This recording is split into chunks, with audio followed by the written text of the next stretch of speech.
Welcome to What If. On this channel, we are going to talk about the alternatives of choices in A Song of Ice and Fire. We're going to start off with House of the Dragon chronologically, and the very first scene of the very first episode of the very first season is the Great Council of 101. And from the scene, the alternative that comes to our mind is, what if Rhaenys became queen? What if she was chosen as heir by the lords of Westeros? Queen Rhaenys would have a long, stable, and successful reign. How so? Let's discuss.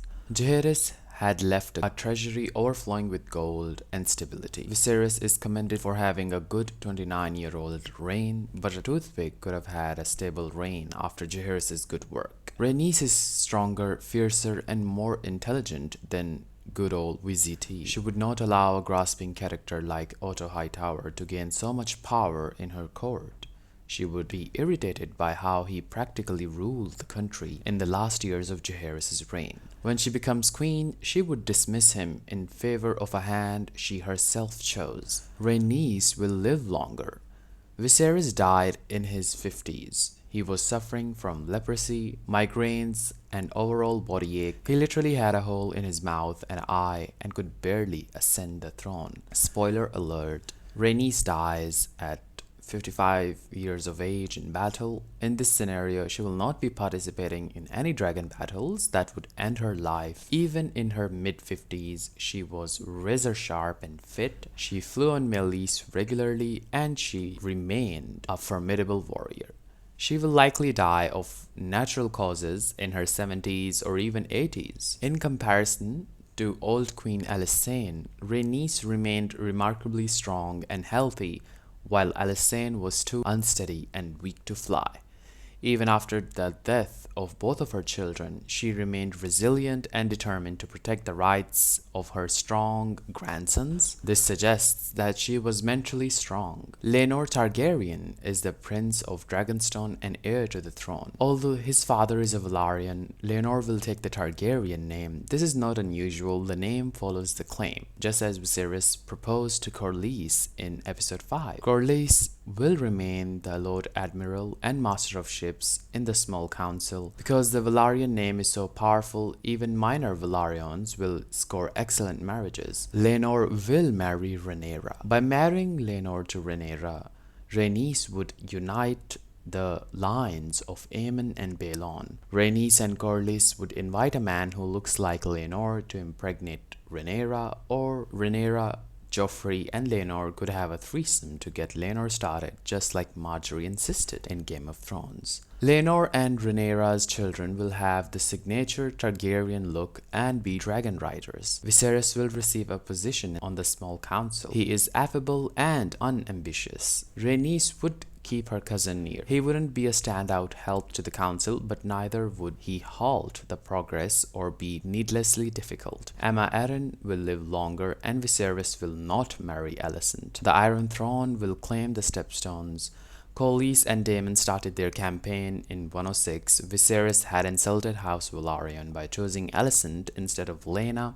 Daemon was similarly spurned as the heir to the throne. In this case, Corlys is not motivated by a desire for more power.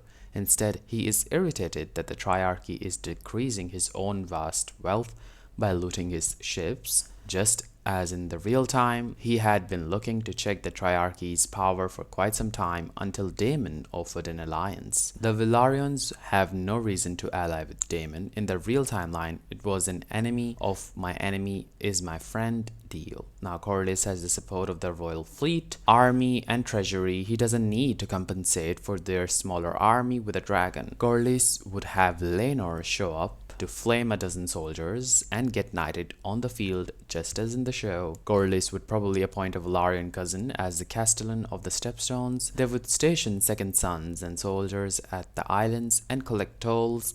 A third would go to House Velaryon, another to the treasury, and another to the soldiers and second sons, probably. Daemon's power is greatly decreased because of that. He will not be allowed to participate in the conflict at the Stepstones. Corlys has more than enough manpower to do with a single dragon rider. After Lady Rhea dies, he can remarry, but he will not be able to obtain a powerful bride. He can marry Laena, who is the princess, but it's a doubt Rhaenys would allow that, so Daemon and Laena would have to run and marry in secret, just like in the show. He will not be the commander of the Gold Cloaks. Rhaenys wouldn't let a man of uncertain loyalty command 2,000 men in the capital.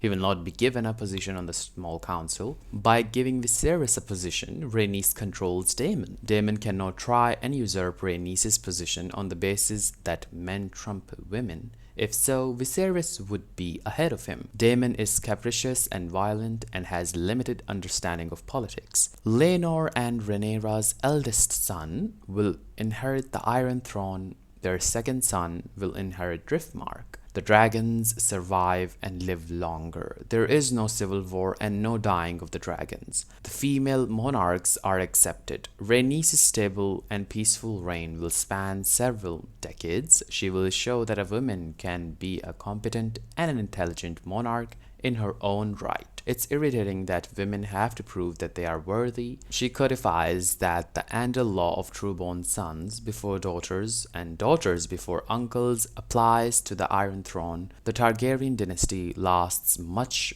longer. First, the dragons will live much longer. I'm not sure if they will eventually go extinct. Perhaps the Maesters did have a plot, or there will be an unforeseen sickening of the dragons, but in the absence of a Targaryen civil war, adult dragons will survive and foster new dragons. If the royal family has dragons, the other families will be too cowed to start rebellions of their own. The royal family has more money. Wars are expensive. The dance of the dragons was horrifically expensive for both factions. Peace lasts longer. Jaehaerys' 55-year reign plus Rhaenys' 50-year reign means nearly 100 years of peace for Westeros. The Targaryen monarchy will be seen as something glorious that brings peace to the realm. There are no Blackfire rebellions. This was the second worst thing that happened to the Targaryens since the dance. What are your thoughts? How would it be different if Rhaenys became queen to you? Let me know in the comments. And this could have been prevented.